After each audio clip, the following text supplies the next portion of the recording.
একজন গরিব কৃষক। সে প্রত্যেক দিনের মতো তার বাড়ি থেকে কুড়ালটি কাঁধে করে নিয়ে আস্তে আস্তে হাঁটতে হাঁটতে জঙ্গলের দিকে যায়। কারণ সে খুবই গরিব ছিল, এই কারণে সে কাঠ কেটে কেটে তার সংসার চালাতো। এজন্য কাঠুরিয়ার মনে অনেক কষ্ট ছিল। সে সবসময় চাইতো যে সে কিভাবে অনেক টাকার মালিক হতে পারবে, কিন্তু তার এ আশা কখনো পূরণ হয় না। কারণ সে কাঠ কেটে বেশি টাকা পেত না, খুব অল্প সংখ্যক টাকাই সে কাঠ কেটে পেত। এ কারণে সে অনেক টাকার মালিক হতে পারতেছিল না।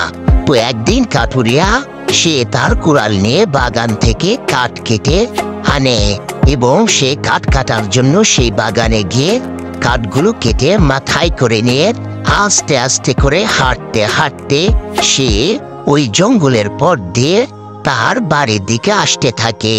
হঠাৎ একদিন সে বাড়ির দিকে আসতে আসতে তার অনেক রাত হয়ে যায়। তো যখন তার অনেক রাত হয়ে যায়, তার মনে অনেক ভয় কাজ করতে থাকে। কারণ এই জঙ্গলে অনেক বড় বড় সাপ, ভূত এবং বাঘ বাস করত।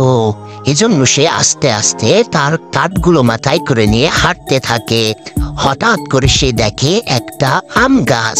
সে আম গাছটা দেখে অনেক খুশি হয়ে যায়, আর সেই গাছ তার সঙ্গে কথা বলতে থাকে।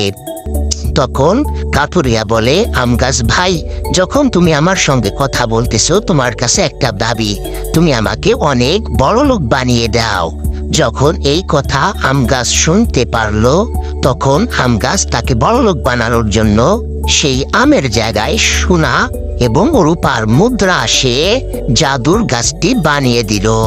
তখন কৃষক আরো খুশি হয়ে যায়।